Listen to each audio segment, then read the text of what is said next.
नमस्कार प्यारे दोस्तों, आज हम लोग पढ़ेंगे सुभाषित रत्नानी, जो कि 7 नंबर का आता है। हिंदी कक्षा 12 यूपी बोर्ड में 7 नंबर ये आपको दिलाता है। और यही नहीं, हर साल इसमें से एक श्लोक जरूर पूछता है। 2 नंबर का संदर्भ और 5 नंबर का अनुवाद। तो एग्ज़ाम में बहुत समय नहीं बचा हुआ है, दिसंबर जा चुका है। और अगर ये वीडियो आप लोग जनवरी देख रहे हैं या फरवरी फर्स्ट वीक में देख रहे हैं तो तनिक भी संकोच ना करें और पूरी वीडियो देखें। क्या पता आपको 7 नंबर मिल जाए। और 1 नंबर बहुत इम्पोर्टेंट होता है, तो मैं यही कहूँगा और मैं यही उम्मीद आपसे करता हूँ कि आप लोग जितना पढ़ रहे हैं, जो भी आप मुझसे पढ़ रहे हैं, अपने किसी अन्य टीचर से पढ़ रहे हैं, तो 100% वहाँ दीजिए। और जितना आप लोग सोचे हैं कि इतना % हमारा बनेगा, मैं ये प्रार्थना करूँगा भगवान से कि आप लोगों का उससे अधिक % बने। किसी का 70% सोचा होगा, कोई 90 सोचा होगा, कोई 80, कोई 85, कोई 90, 95 सोचा होगा। तो मैं यही ज़रूर कहूँगा, प्रार्थना करूँगा भगवान से कि आपको उससे अधिक मिले, उससे कम ना मिले। तो आइए स्टार्ट करते हैं। और एक चीज़ और है, कहते हैं कि माता सरस्वती 24 घंटे में एक बार क्या कहते हैं, हर व्यक्ति के वाणी पर जरूर निवास करती हैं, तो वो सच बोलता है। लेकिन आपको बता दें, जो टीचर होता है, गुरु के वाणी पे तो हमेशा सरस्वती माता का वास होता है। तो मैं यही कहूँगा कि आप लोग जितना पढ़ रहे हैं बहुत अच्छे से पढ़िए, और जो भी आप सोचे हैं उससे अधिक आपको नंबर मिलेगा। वीडियो आप लास्ट तक ज़रूर देखें और एक एक शब्द का अर्थ इसमें आपको समझ में आएगा। एक एक शब्द का अनुवाद हिंदी कैसे लिखना है, क्या करना है, आपको इसमें बताया जाएगा। सबसे पहले आप लोग संदर्भ लिख लें, चूँकि 2 नंबर का होता है। प्रस्तुत श्लोक हमारी पाठ्य पुस्तक के संस्कृत खंड के सुभाषित रत्नानी नामक पाठ से उद्धृत है। ये आपका हो जाएगा संदर्भ, यानी 2 नंबर का।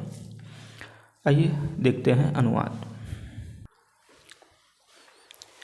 भाषासु मुख्या मधुरा दिव्या गीर्वाण भारती तस्या हि मधुरम काव्यम तस्मादि अपि सुभाषितम।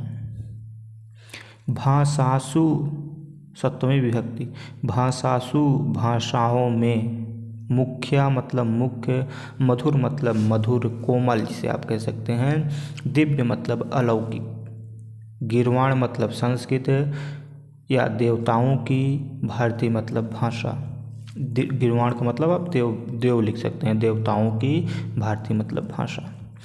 तो अब समझने की कोशिश करें कि गीर्वाण भारती यानी देवताओं की भाषा जो संस्कृत है। आप यहाँ संस्कृत भी कर सकते हैं कि संस्कृत भाषा सभी भाषाओं में, भाषासु सभी भाषाओं में मुख्य है, मधुर है, दिव्य है, यानी अलौकिक है। ठीक, भाषासु भाषाओं में मुख्य है, मधुर है, अलौकिक है, गीर्वाण भारती यानी आपकी संस्कृत भाषा। तो संस्कृत भाषा सभी भाषाओं में मुख्य है, मधुर है और अलौकिक है। अलौकिक का मतलब जो देवताओं की शक्तियों, जिस भाषा में देवताओं की शक्तियाँ छिपी हों, जो देवताओं की शक्तियों से ओतप्रोत हो, देवताओं की शक्तियों से घिरा हुआ हो, उसे दिव्य कहते हैं। कहते हैं ना कि ये आत्मा दिव्य आत्मा है, साधारण आत्मा नहीं है। तो दिव्य का मतलब ही होता है कि जो अलग हो, जिसमें देवताओं की शक्तियाँ छिपी हों, उसे दिव्य कहेंगे। तो आपकी संस्कृत भाषा कैसी है? सभी भाषाओं में मुख्य है, मधुर है और दिव्य है, यानी अलौकिक है। गीर्वाण मतलब देवताओं की, भारती मतलब भाषा। तस्य हि मधुरम काव्यम तस्मादि अपि सुभाषितम। तस्य मतलब उसका, ही मतलब क्योंकि, क्योंकि उसका, काव्यम मतलब काव्य, मधुरम मतलब मधुर है। ही मतलब क्योंकि, तस्या मतलब उसका, काव्य मतलब काव्य, मधुरम मतलब मधुर है, क्योंकि उसका काव्य मधुर है। तस्मादि अपि सुभाषितम। तस्मादि उससे, अपि मतलब भी, तस्मादि मतलब उससे, अपि मतलब भी, क्योंकि उससे भी मधुरम मतलब मधुर है, सुभाषितम मतलब सुंदर वचन है या सुभाषितम है, सुंदर वचन सुंदर वाणी है। ठीक, एक बार ये तो आपको अनुवाद लिखना है, एक बार अच्छे समझिए। सभी भाषाओं में मुख्य मधुर और अलौकिक है गिरवाण भारती संस्कृत भाषा ही, मतलब क्योंकि, तस्य मतलब उसका, काव्य मतलब काव्य, मधुर मतलब मधुर है क्योंकि संस्कृत भाषा का काव्य मधुर है। तस्माद अभी, और उससे भी, तस्य मतलब उससे, अभी मतलब भी, और उससे भी मधुर सुभाषितम यानी सुंदर वचन है, अच्छी अच्छी भाषा या सुंदर बोली है। ठीक, सुखार्थिनः कुतो विद्या, विद्यार्थिनः कुतो, सुखार्थिनः कुतो विद्या, कुतो विद्यार्थिनं सुखम, सुखार्थी वा त्यजेत विद्या, विद्यार्थी वा त्यजेत सुखम। सुखार्थिनः सुख की इच्छा करने वाले को, सुखार्थिनः सुख की इच्छा करने वाले को, कुतो मतलब कहाँ, विद्या मतलब विद्या,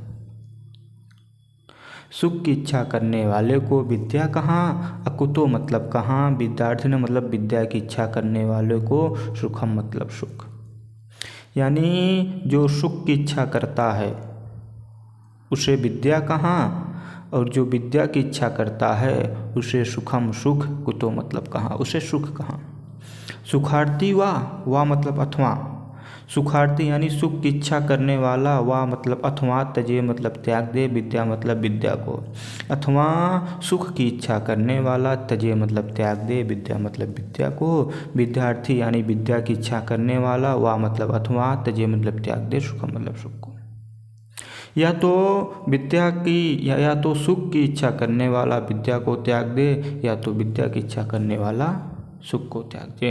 चूँकि सुखार्थिनों कुतो विद्या, कुतो विद्यार्थियों सुखम, यानी सुख चाहने वालों को विद्या कहाँ और विद्या चाहने वालों को सुख कहाँ। सुख चाहने वाला विद्या को छोड़ दे और विद्या चाहने वाला सुख को छोड़ दे, बात बराबर। जल बिंदु निपातेन क्रमशः पूर्ते घटा, स हेतु सर्वविद्यानां धर्मश्च च धनश्च च। जल बिंदु, जल मतलब पानी, पानी तो जानते ही होंगे आप लोग ना। जल बिंदु यानी पानी की बूंदे, निपातेन मतलब गिरने से, क्रमशः मतलब लगातार, पूर्ते मतलब भर जाता है, घटा मतलब घड़ा। जल की एक एक बूंदे लगातार, निपातेन मतलब गिरने से, क्रमशः मतलब लगातार, पूर्ते मतलब भर जाता है, घटा मतलब घड़ा, स मतलब वही, स मतलब वही होता है, तो स मतलब वही, हेतु मतलब कारण है, वही कारण है या उसी प्रकार। आप जैसे वही कारण ना समझ पाए तो आप सरलता की ओर आइए, उसी प्रकार। आप इसको क्या कह सकते हैं कि उसी प्रकार, कोई दिक्कत नहीं। जिस प्रकार जल की एक एक बूंदे निपातेन मतलब गिरने से, क्रमशः मतलब लगातार, पूर्ते मतलब भर जाता है, घड़ा, उसी प्रकार, स हेतु उसी प्रकार, सर्व विद्यानाम धर्मश्च, धर्मश्च उसी प्रकार, सर्व मतलब सभी, विद्या मतलब विद्या, उसी प्रकार सभी विद्या, धर्मस्य उसी प्रकार सभी धर्म, च मतलब और, धनस मतलब धन, च मतलब और उसी प्रकार सभी प्रकार की विद्या, सभी प्रकार के धर्म, सभी प्रकार के धन क्या हो जाते हैं, धीरे धीरे भर जाते हैं, अर्थात धीरे धीरे पूरे हो जाते हैं। स्पष्टीकरण देखिए कि जिस प्रकार पानी की लगातार एक एक बूंद गिरने से घड़ा भर जाता है, उसी प्रकार जो विद्यार्थी होता है वो थोड़ा थोड़ा विद्या का अध्ययन करेगा तो एक दिन क्या हो जाएगा, विद्वान हो जाएगा ना, विद्या का ज्ञाता हो जाएगा। जो धर्म के ज्ञानी हैं वो थोड़ा थोड़ा धर्म का अगर अध्ययन करेंगे लगातार, धीरे धीरे थोड़ा थोड़ा, तो क्या हो जाएंगे, धर्मात्मा हो जाएंगे। च मतलब और, च का मतलब और, ये वाला च यहाँ करिए, ये वाला च यहाँ करिए। और जो धन के लोभी व्यक्ति हैं, यानी लोभी ना कहें, मतलब जिसे धन चाहिए, जो धन इकट्ठा करना चाहते हैं, वो थोड़ा थोड़ा धन इकट्ठा करेंगे तो एक दिन वो धनी व्यक्ति बन जाएंगे। ठीक, हाँ, कोई भी काम बहुत तेज़ी से, बहुत अगर तेज, मतलब कहने का मतलब बहुत तेज़ नहीं चलना चाहिए, बहुत तेज़ी से कोई काम नहीं करना चाहिए, करना चाहिए। क्योंकि वैसे भी है ना कि बहुत चले सो वीर न होई, बहुत चलने वाला वीर नहीं होता, सही दिशा में सही तरीके से चलने वाला वीर होता है। तो आप लोग सही तरीके से सही दिशा में चलिएगा, क्योंकि यही समय है, चाहे बन जाओ चाहे बिगड़ जाओ, कोई भी हो, हर इंसान के पास समय, एक सीमित समय मिला हुआ है। उसी सीमित समय में कुछ लोग अपने आप को बना लेते हैं और उसी सीमित समय में कुछ लोग मतलब समझ नहीं पाते हैं। ऐसा नहीं है कि कोई अपने आप को गलत तरीके में ले जा रहा है, बस उसे समझ नहीं है कि हम गलत जा रहे हैं, ना तो उसे कोई बताने वाला है, और बताता भी है तो कुछ लोगों की आदत सी है कि नहीं ऐसा नहीं ऐसा। हाँ, उसे समझ आएगा पर तब तक शायद समय ना रहे जब तक समझ आए। तो समय के पहले समझ जाओ तो फिर बाद में दिक्कत नहीं होगी। ठीक है। काव्यशास्त्र विनोदेन कालो गच्छति धीमताम व्यसनेन च मूर्खानाम निद्राय कलहेन्व। काव्यशास्त्र विनोदेन कालो गच्छति धीमताम। काव्यशास्त्र का विनोदेन मतलब अध्ययन करने से, कालो मतलब समय, गच्छत मतलब बीतता है, धीमताम मतलब बुद्धिमानों का, बुद्धिमानों का समय बीतता है काव्यशास्त्र का अध्ययन करने में। ठीक, काव्यशास्त्र का अध्ययन करने में, कालो मतलब समय, गच्छत मतलब बीतता है, धीमता मतलब बुद्धिमानों का, व्यसनेन मतलब गलत आदतों में, च मतलब और गलत आदतों में, मूढ़ का मतलब मूर्खों का समय गलत आदतों में, सोने में और लड़ाई झगड़े करने में, वा मतलब अथवा जो मूर्ख व्यक्ति होता है, उसका कालो मतलब समय, गच्छत मतलब बीतता है लड़ाई झगड़ा करने में, गलत आदतों में, जुआखोरी में ना। अब देखिए, गलत आदत का मतलब यही नहीं है कि जुआखोरी ही गलत है, बहुत गलत आदतें हैं जो कि सबके सामने है। तो व्यसन मतलब गलत आदतों में, निद्रा मतलब सोने में, कलहेन मतलब लड़ाई झगड़े करने में, वा मतलब अथवा, यानी अच्छे व्यक्ति का समय काव्यशास्त्र का अध्ययन करने में बीत जाता है, लेकिन जो मूर्ख व्यक्ति होता है उसका ये सब करने में। ठीक।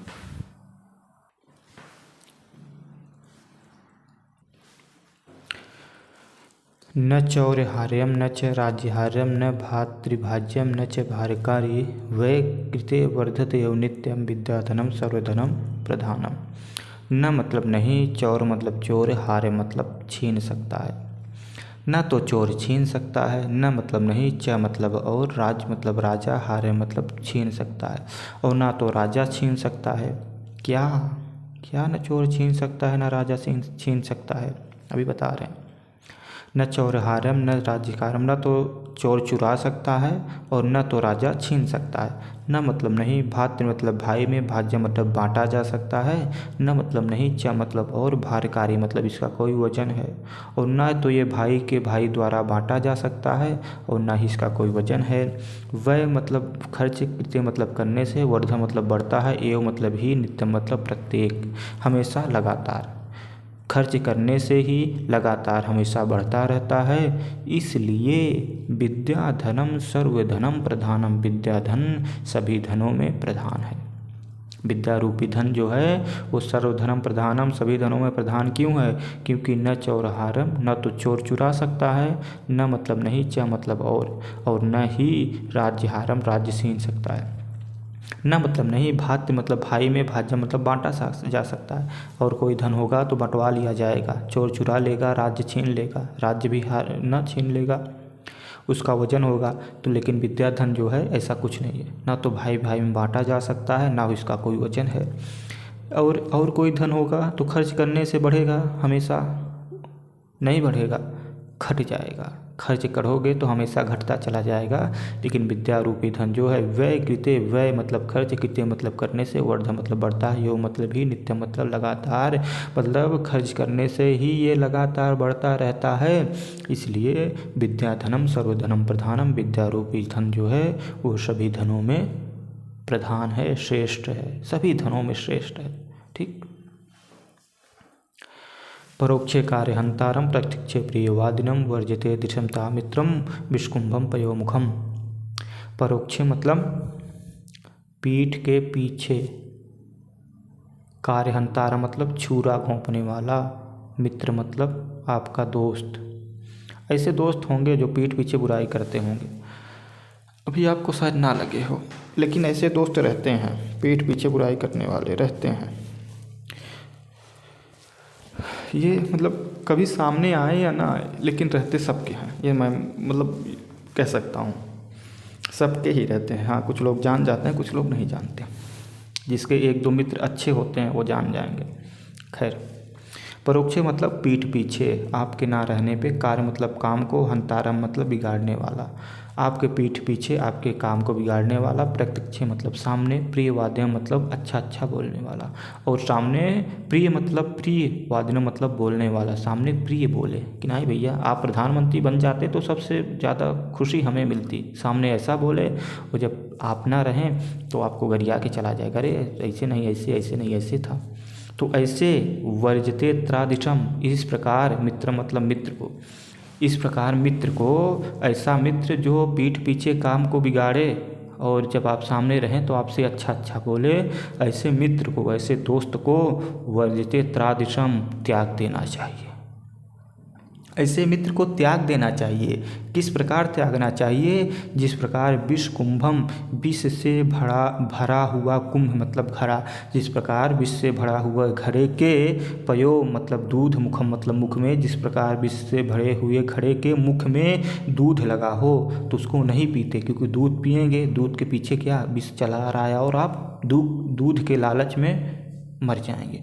तो ठीक उसी प्रकार ऐसे मित्र को त्याग देना चाहिए। ऐसे मित्र विष से भरे हुए घड़े से भी ज़्यादा खतरनाक हैं। घड़ा तो मान लीजिए ठीक ही है, उनसे भी खतरनाक ऐसे मित्र हैं। ठीक, जो मित्र आपके सामने अच्छा बोले और आपके ना रहने पर आपको गरिया के चला जाए, तो ऐसे मित्रों को त्याग देना, मतलब ही नहीं रखना चाहिए। ठीक, उदेति सविता ताम्र एव अस्तिमेति च संपत्तो च विपत्तो च महकमेक रूपता। उदित मतलब निकलते समय, सविता मतलब सूर्य भगवान, सूर्य भगवान निकलते समय, ताम्रसौर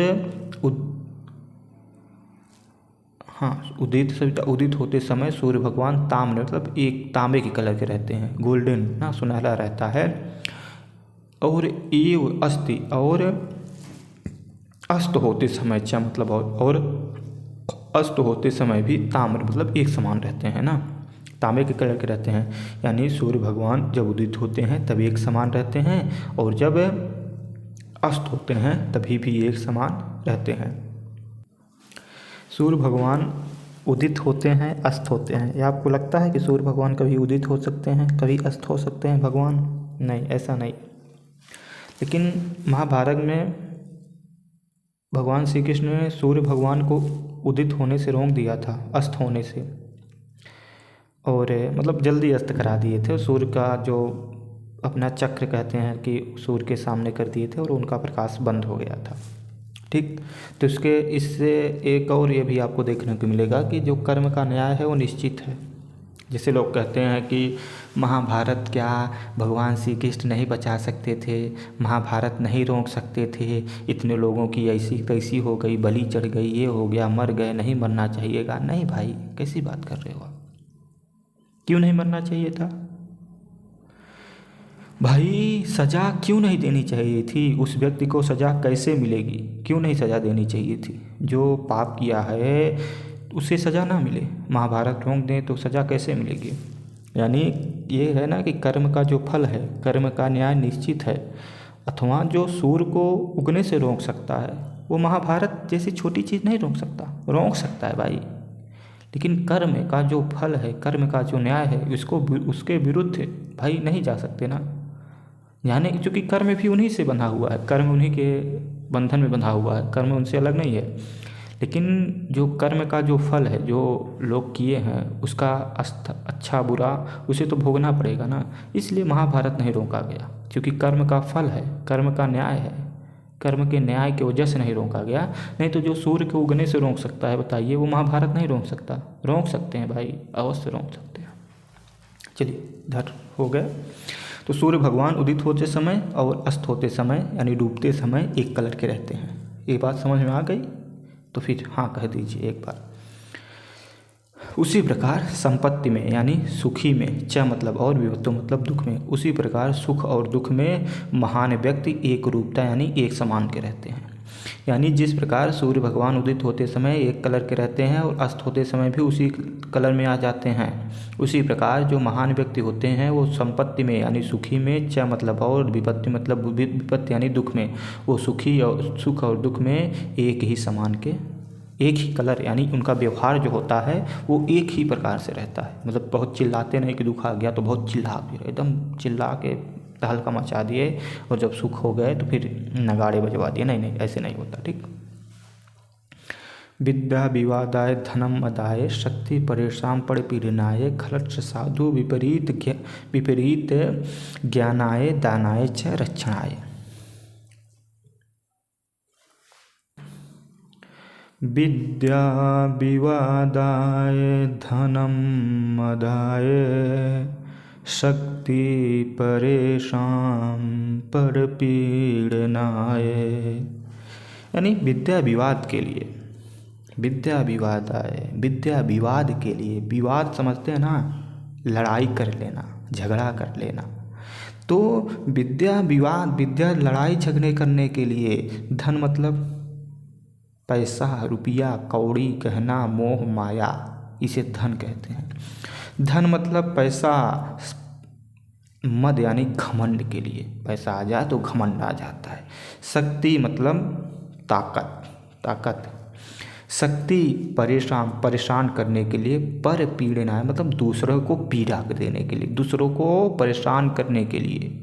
विद्या विवाद करने के लिए, पैसा कौड़ी धन घमंड करने के लिए, और शक्ति दूसरे को पीड़ा देने के लिए। खलश मतलब दुष्ट, ये दुष्ट व्यक्त करते हैं, ये दुष्ट व्यक्तियों की निशानी है। दुष्ट व्यक्ति क्या कहते हैं, उनके पास अगर विद्या आ गई तो विवाद कर लेंगे, धन आ गया तो घमंड हो जाएगा, और शक्ति आ गई तो दूसरों को पीड़ा उड़ा देने लगेंगे, दूसरे को तकलीफें देंगे। ठीक।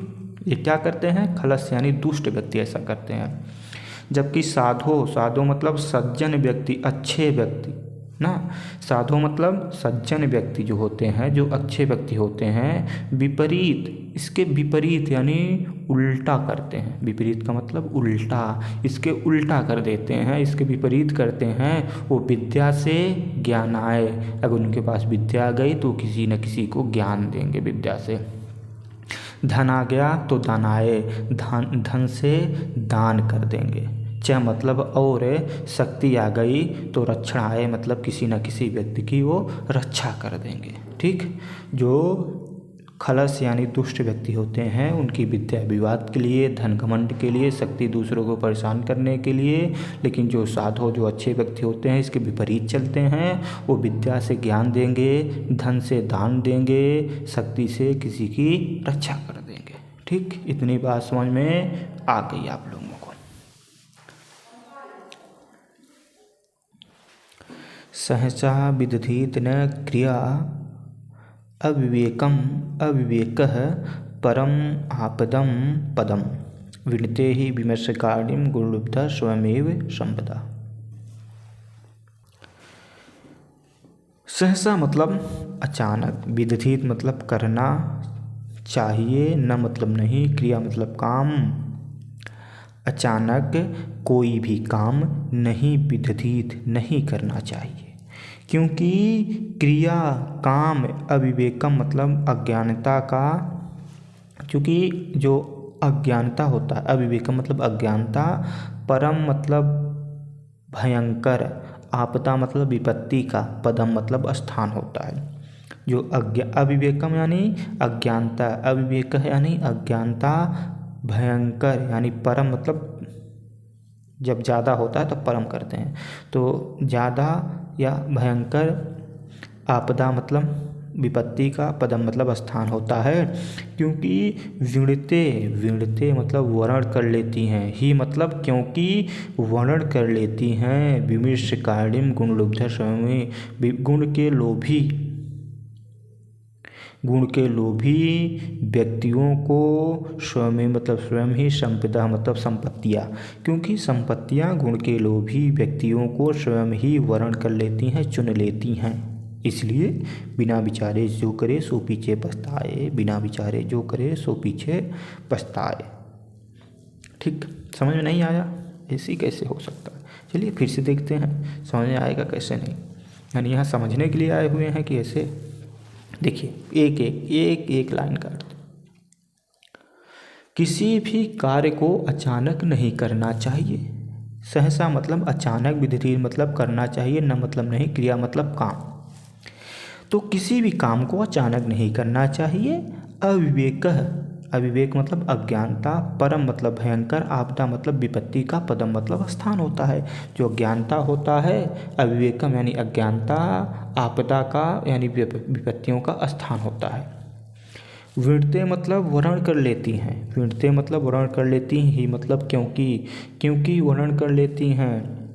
गुणलुब्धा गुण के लोभी, विमिष्टकारिणी मतलब विचारशील पुरुषों को, क्योंकि विणते मतलब वर्ण कर लेती हैं, विमिष्टकारिणी मतलब विचारशील पुरुषों को, गुणलुब्धा मतलब गुण के लोभी एक मिनट हाँ, गुण के लोभी विचारशील पुरुषों को विणते मतलब वर्ण कर लेती हैं। स्वयं मतलब स्वयं ही, संपदा मतलब संपत्तियाँ, ठीक, क्योंकि संपत्तियाँ स्वयं ही विचारशील पुरुषों को विणते मतलब वर्ण कर लेती हैं। गुण के लोभी विचारशील पुरुषों को विणते मतलब वर्ण कर लेती हैं। स्वयं मतलब स्वयं ही, संपदा मतलब संपत्तियाँ, इसलिए बिना विचारे कोई भी काम को नहीं करना चाहिए, ठीक। या आप ऐसा कर सकते हैं कि अचानक किसी कार्य को नहीं करना चाहिए। अज्ञानता परम विपत्तियों का स्थान होता है, क्योंकि विचारशील लोगों को गुण की लोभी संपत्तियां स्वयं ही चुन लेती हैं, स्वयं ही वर्ण कर लेती हैं, ठीक। वज्रापि कठोराणि मृदूनि शुकुम आदि अपि लोकोत्तराणाम चेतांसिको नो विज्ञातुम अर्हत्। देखिए, वज्र से अपि मतलब भी, वज्र से भी, कठोराण मतलब कठोर, वज्र से भी कठोर, मृदुन मतलब कोमल, कुसुम मतलब पुष्प से, अपि मतलब भी, पुष्प से भी कोमल। इतनी बात समझ में आई कि वज्र से भी कठोर, वज्र यानी इंद्र भगवान का जो वो है वज्र ना, वो वज्र, तो वो सबसे कठोर है, ठीक। तो उससे भी कठोर कह रहे हैं, तो वज्र से भी कठोर हो जाएंगे और पुष्प से भी कोमल हो जाएंगे। लोकोत्तरांश तेषांश को न विज्ञातुम अर्हत करें। लोकोत्तरांश ये लोक यानी ये लोक के लोग, तेषांश मतलब उनके हृदय को, उनको मन को, नो मतलब नहीं, विज्ञातुम अर्हत मतलब जान सकते हैं। ऐसे व्यक्ति के मन को ये संसार में कोई नहीं जान सकता जिसका मन यानी जो व्यक्ति वज्र से भी कठोर हो और पुष्प से भी कोमल हो। प्रीणाति यह सुचरितो पितरम सपुत्रो। प्रीणात मतलब प्रसन्न करता हो, यह मतलब जो प्रसन्न करता हो, सु मतलब सुंदर, चरितो मतलब चरित्र से, पितर मतलब पिता को, सह मतलब वही, पुत्रो मतलब पुत्र है। वही पुत्र है जो अपने सुंदर चरित्र से अपने पिता को प्रसन्न करता हो, वही सच्चा पुत्र है। प्रीणात मतलब प्रसन्न करता हो, यह मतलब जो प्रसन्न करता हो, मतलब सुंदर, चरित्रों मतलब चरित्र से, पितर मतलब पिता को, सह मतलब वही, पुत्र मतलब पुत्र है। वही तो सच्चा पुत्र है जो अपने सुंदर चरित्र से अपने पिता को प्रसन्न करता हो। यद मतलब जो, भर्तुरेव एव, भर्तु मतलब स्वामी की, एव मतलब ही, स्वामी मतलब पति, यत मतलब जो, भर्तु मतलब स्वामी, एव मतलब ही, रेव नहीं, यहाँ एव है, ठीक। तो जो पति की, एव मतलब ही, हित मतलब हित की, इच्छत मतलब इच्छा करे, तत् मतलब वही, कलत्ता मतलब पत्नी है। जो अपने पति की हित की इच्छा करे, ठीक, वही कलत्रम वही स्त्री है। तन मित्रम आपदि सुखे च सक्रिय। तन मतलब वही, मित्र मतलब मित्र है जो आपद मतलब विपत्ति में, सुखे मतलब और जब विपत्ति ना हो तो सुख में, जो दुख और सुख में, च मतलब और जो दुख और सुख में, सम मतलब समान रूप से, क्रिया मतलब काम करे, अद मतलब वही, जो यद मतलब जो मित्र सुख और दुख में एक समान कार्य करे, वही सच्चा मित्र है। समझ में आ रहा है? यानी वही सच्चा पुत्र है जो अपने सुंदर चरित्र से अपने पिता को प्रसन्न करे, वही सच्ची स्त्री है जो अपने पति के लिए ड्रम वरम की व्यवस्था ना करे, ना कि ड्रम की व्यवस्था करे, नहीं, वही सच्ची स्त्री है जो सिर्फ अपने पति की इच्छा करे। हाँ भाई, दुनियादारी से क्या मतलब, आपके पास पति है, ठीक ठाक है तो फिर ठीक ही है। और अगर भाई आप अगर और इच्छाएं बढ़ रही हैं तो फिर वो क्या है, परम आपत्ति का, परम विपत्ति का कारण है वही। और विपत्ति आएगी तो परेशानी होएगी, और जब परेशानी होएगी तो फिर दिक्कत होएगी ना। खैर, अभी गाना बन जाएगा इस पर। वही सच्ची स्त्री है जो अपने पति की हित की इच्छा करे, ठीक। वही सच्चा मित्र है जो सुख और दुख में एक समान कार्य करने की, सुख आए तो आपके पास आकर बैठा रहे रात दिन की, भाई बताओ किसको क्या करना है, और जब दुख आए तो फ़ोन भी ना उठाए, स्विच ऑफ कर दे। वही कह रहे हैं कि एत त्रयम ये तीनों जगत मतलब संसार में पुण्य कृतो मतलब पुण्य करने वाले को, लभंते मतलब प्राप्त होते हैं, मिलते हैं। ये तीनों संसार में पुण्य करने वाले को ही लभंते मतलब प्राप्त होते हैं। जो कौन तीनों, सच्चा पुत्र, सच्ची पत्नी, सच्चा मित्र, ये तीनों संसार में जो लोग पुण्य उन्य करते हैं उन्हीं को प्राप्त होते हैं, उन्हीं को मिलते हैं। अब आप लोग पुण्य उन्य करना स्टार्ट कर दीजिए, ठीक है। क्योंकि ये तीनों बहुत ज़रूरी हैं, सच्चे होना। एक हाथ मान लीजिए जैसे मित्र है, मित्र तो हमेशा नहीं रहता, हालांकि मित्र उतना भी नहीं वो होता, लेकिन सबसे ज़्यादा इम्पोर्टेंट है पत्नी का, क्योंकि पत्नी अगर सही है तो पुत्र को संभाल ले जाएगी, पुत्र बिगड़ैड है तो वो सुधर जाएगा, और जब पत्नी नहीं सही है तो पुत्र भी वही देखेगा, पुत्री भी वही देखेगी, और फिर पुत्र और पुत्री जो भी होंगे हालांकि फ़िलहाल वही रास्ता अपना लेंगे, और जब वही रास्ता अपनाएंगे तो फिर क्या होगा, आगे दिक्कत हो जाएगी। तो इसलिए समझदारी इसी में है कि ये सब चीज़ें ठीक ही रहें। खैर चलिए फिर मिलते हैं अगली वीडियो में, और अगर आप लोग लास्ट तक देखें हमारी वीडियो को तो आपका बहुत बहुत ढेर सारे धन्यवाद आप लोगों का, और बहुत ढेर सारी हमारे शुभकामनाएं आप लोगों के साथ हैं।